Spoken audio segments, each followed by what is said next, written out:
பேட்டை வீசி எரிஞ்சு என்னை இன்சல்ட் பண்ண. எல்லாரும் என்ன பார்த்து சிரிச்சாங்க. இன்னைக்கு இதே காலத்துல காலேஜுக்கு போ. நான் உங்ககிட்ட கெஞ்சறதை யாரும் பார்க்க கூடாது. No one should watch it. அதுக்காக தான் உன்னை இங்க கொண்டு வந்தேன். அது ரவுடித்தனம் பொறுக்கித்தனம் சொன்னா எனக்கு கவலை.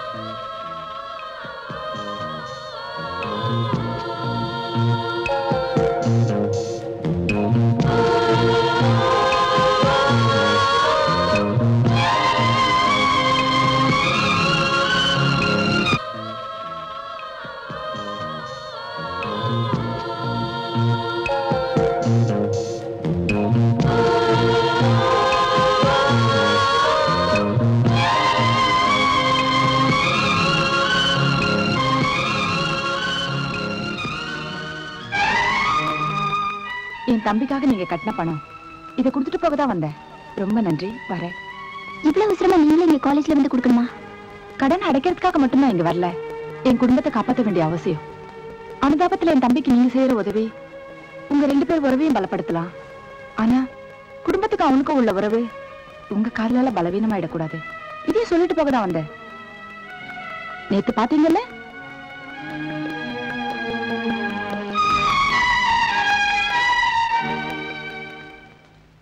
நம்ம கல்யாணத்தை பத்தி சொல்ல வேண்டியவங்க கிட்ட சொன்னியா? ஐ மீன் உங்க அப்பா அம்மா கிட்ட சொன்னியா? என்ன பேச மாட்டேங்கிற? சொல்லு.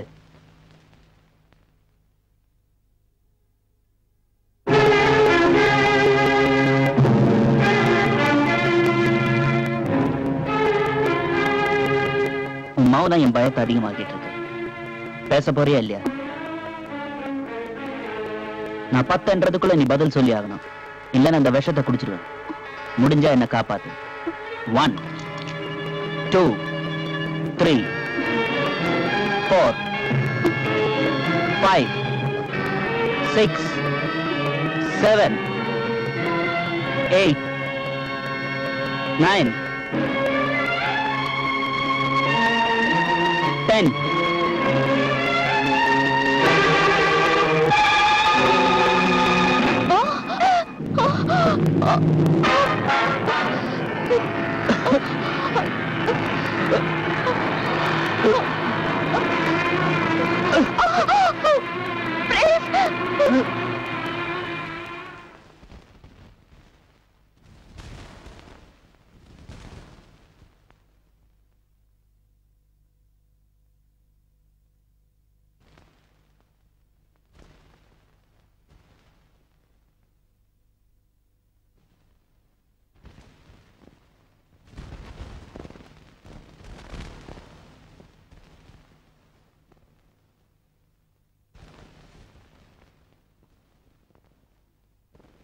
இப்பதான் முடிச்சாரா? ஏன் இப்படி செஞ்சீங்க? காலேஜ் காம்பவுண்ட்ல பாய்சன் குடிக்கிற அளவுக்கு அப்படி என்ன problem? Mind your own business. 5 நிமிஷம் லேட்டா வந்திருந்தா இந்த பேச்சே இருந்திருக்காது. தேங்க்ஸ். தேங்க்ஸ் அந்த பொண்ணுகிட்ட சொல்லுங்க. ஏன்னா கரெக்ட் டைமுக்கு அவதான் உங்களை கொண்டு வந்து அட்மிட் பண்ணா.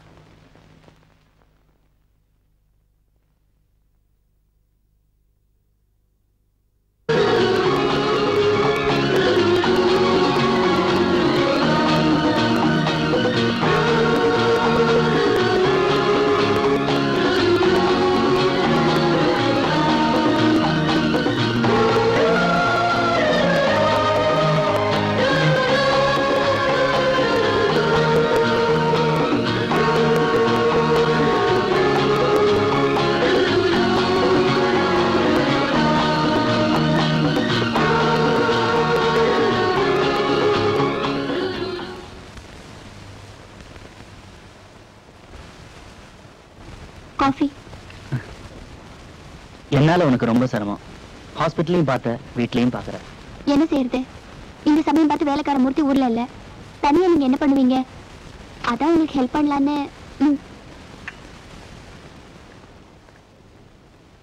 பிரேம், இப்பதான் நீங்க பழைய ஆளா இருக்கீங்க. உடம்பு நல்லா குணமாயிடுச்சு. உடம்புதான் குணமாயிடுச்சு, மனசு எப்போ செத்து போச்சு. பிரேம், ஏன் இப்படி எல்லாம் பேசுறீங்க? ஏனா நான் கேட்டதுக்கு இன்னும் நீ பதில் சொல்லாம தானே இருக்கிற.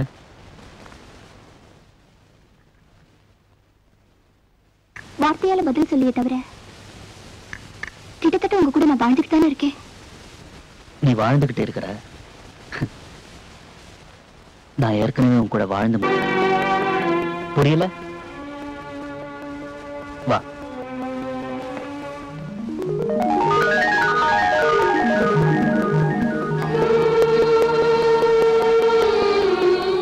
பாத்தியா, 24 மணி நேரம் என் வீட்டுல என் கண் முன்னாடி நீதான் இருக்கிற.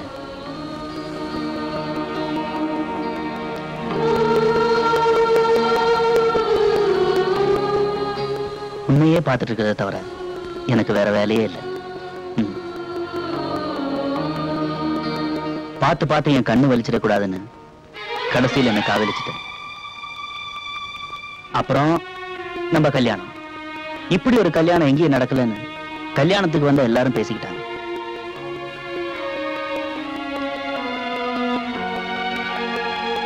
காதலிக்கிறதுக்கு தகராறு பண்ணாலும் கல்யாணத்துக்கு அப்புறம் என் ஆசைகளுக்கெல்லாம் எப்படி ஈடு கொடுத்த தெரியுமா?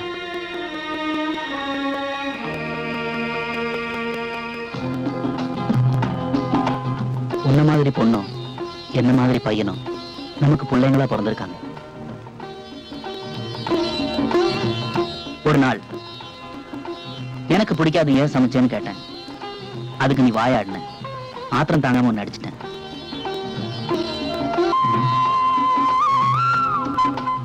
நம்ம பிள்ளைங்களை ஆசையா வளர்த்தோம், அருமையா படிக்க வச்சோம்.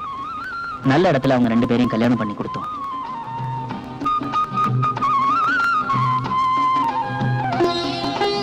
அவங்களும் புள்ள குட்டிகளை பெத்து உன்னை நீ தாத்தா பாட்டி ஆக்கிட்டாங்க. எனக்குதான் நிறைச்சிடுச்சு. பேரன் பேத்தி எடுத்த பிறகும் கங்கா பாட்டிக்கு கட்டு விடல.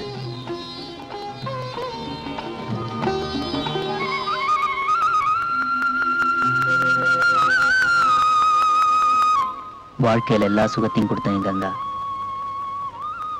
என்னை விட்டு முதல்ல பிரிஞ்சிட்டா. நீ செத்த கொஞ்ச நாள்ல நானும் செத்துறேன். செத்த பிறகு நம்ம படத்துக்கு நம்ம பிள்ளைங்க மாலை போட்டு வச்சிருக்கத பாத்தியா கங்கா? உங்களுக்கு ரொம்ப சுயநலம். ஆமா, என்னதான் கற்பனையா இருந்தாலும் அதுக்காக முதல்ல என்ன சாகடிச்சிட்டீங்க? முதல்ல நான் செத்துட்டா நீ விதவை ஆயிடுவ. எந்த பொண்ணு புருஷனுக்கு முன்னால செத்துணும்னு தான் விரும்புவா. அந்த தீர்க்க சுமங்கலிங்கிற பேரு என் கங்காவுக்கு கிடைக்கணுங்கிற ஆசையில தான் என் மனசை கல்லாக்கிக்கிட்டு முதல் மாலை உனக்கு போட்டுட்டேன்.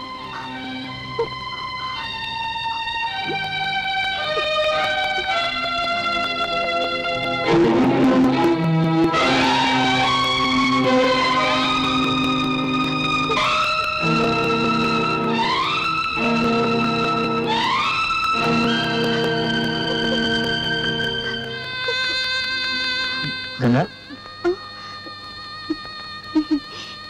என்ன பிரேம்குமார், உங்க பேரு பெண் குழந்தைக்கும் உன் பேரு ஆண் குழந்தைக்கும் மாத்தி வச்சு வரைஞ்சிருக்கீங்க? அதுல ஒரு தத்துவம் இருக்கு.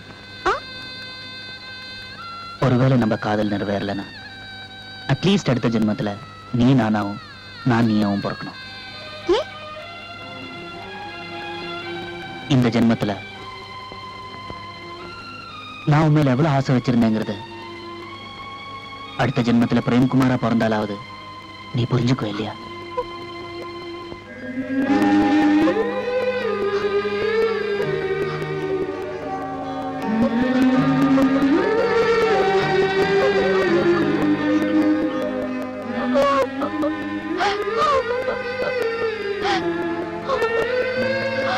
ஏங்க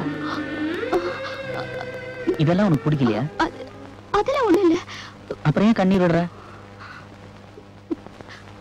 அருகதையே இல்லாத எனக்கு இப்படி ஒரு அந்தஸ்து கிடைச்சிருக்கே, அந்த சந்தோஷத்துல தான் கண்ணீர் வருது. அப்படின்னா இனிமே இந்த கங்கா உங்களுக்கு ஒரு பிரச்சனையா இருக்க மாட்டா. அப்ப கூட உன் விருப்பத்தை நேரடியா சொல்ல மாட்டியா? என் விருப்பத்தை தெரிஞ்சுக்கிட்டு தான் இதையெல்லாம் வரைஞ்சு என் கூட வாழ்ந்திருக்கீங்களா?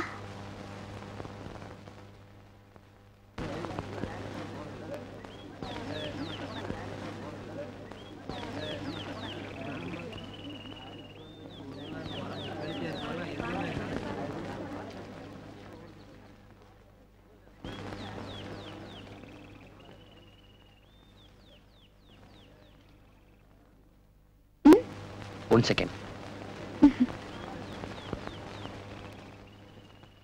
கையெழுத்து போடுங்க, சொல்றேன்.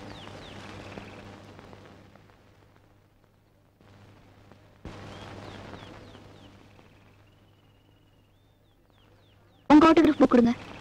இனிமே ஒருத்தர் சந்திக்க முடியாதவங்க தான் ஃபார்மல் கையெழுத்து வாங்கணும். நமக்குள்ள இதெல்லாம் இருக்கு. அஃப்கோர்ஸ் நம்ம 2 பேர் உறவு காலேஜுக்கு வெளியில.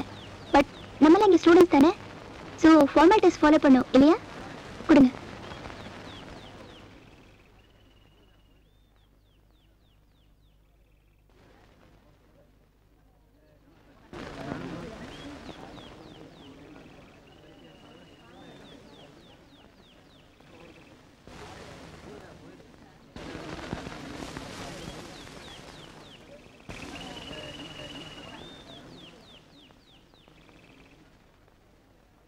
Autograph please. இனிமே ஒருத்தர் சந்திக்க முடியாதவங்க தான் ஆட்டோகிராஃப்ல கையெழுத்து வாங்குவாங்க. நமக்குள்ள இது எதுக்கு?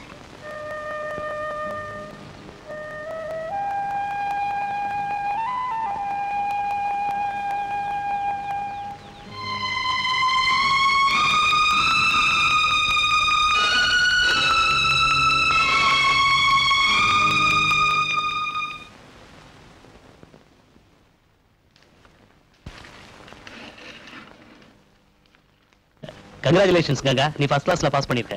ரிசல்ட் வந்திருக்கு பாரு. தெரியும், பரிமளா ஃபோன் பண்ணா. நீ பார்த்து கன்ஃபார்ம் பண்ணிக்க வேண்டாமா? அதான் அப்பா பார்த்துட்டார்ல, அது போதும். என்னாச்சு உங்களுக்கு?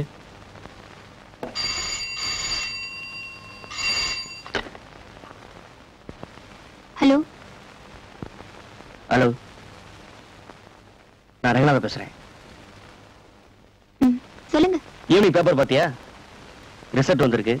நம்ம 2 பேருமே பாஸ். ஆமாமா பார்த்தேன். ஏன் ஒரு மாதிரியா பேசுற? அதெல்லாம் ஒண்ணும் இல்ல. இன்னைக்கு சாயந்தரம் நம்ம 2 பேரும் சினிமாக்கு போலாமா? சாரி ரங்கநாதன், இன்னொரு நாளைக்கு போலாம். இன்னைக்கு நான் எங்கேயும் போறதா இல்ல, ஒரே தலைவலியா இருக்கு. அப்படியா? பரவாயில்ல, ரெஸ்ட் எடுத்துக்க. நான் அப்புறமா கனெக்ட் பண்றேன். ஓகே? கங்கா, வாங்க பிரேம். கங்க்ராச்சுலேஷன்ஸ். நம்ம 2 பேருமே ஃபர்ஸ்ட் கிளாஸ்ல பாஸ் பண்ணிருக்கோம். எனக்கு ரொம்ப சந்தோஷமா இருக்கு. உட்காருங்க. என்ன சாப்பிடுறீங்க? ஒன்றும் வேண்டாம். By the by uncle, aunty, ஒரு அப்ளிகேஷன். கங்காவை நான் ஒரு இடத்துக்கு கூட்டிட்டு போலான்னு இருக்கேன். நீங்க அனுமதி கொடுக்கணும். எங்க பிரேம்? எதுவும் கேட்கக்கூடாது. மாட்டேன்னு சொல்லிடாத. இது வரைக்கும் என் வாழ்க்கையில போகாத இடம் இப்ப போலான்னு இருக்கேன். நீயும் கூட வரணும்.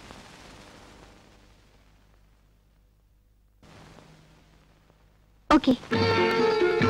புடவை கட்டிட்டு வா.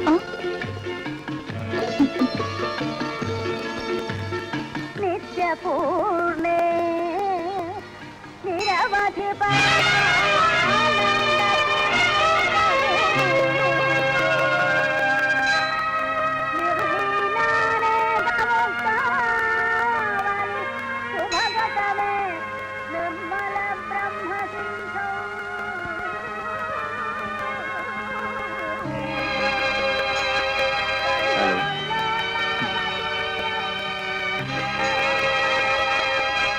என்ன கங்கா, தலைவலின்னு போன்ல சொன்னேன். இல்ல, அது பிரேம்குமார் எங்க வீட்டுக்கு வந்திருந்தாரு. என்ன கோவிலுக்கு கூப்பிட்டாரு. என்னால சிஜி அதெல்லாம் ஒண்ணும் இல்ல. நீ சொல்லாமே நான் புரிஞ்சுக்குவேன். அவன் அப்படி இல்ல. சரி, அது போட்டோம். உனக்கு என்னாச்சு? நாளைக்கு நம்ம மீட் பண்ணுவோம். உங்ககிட்ட ஒரு முக்கியமான விஷயம் பேசணும்.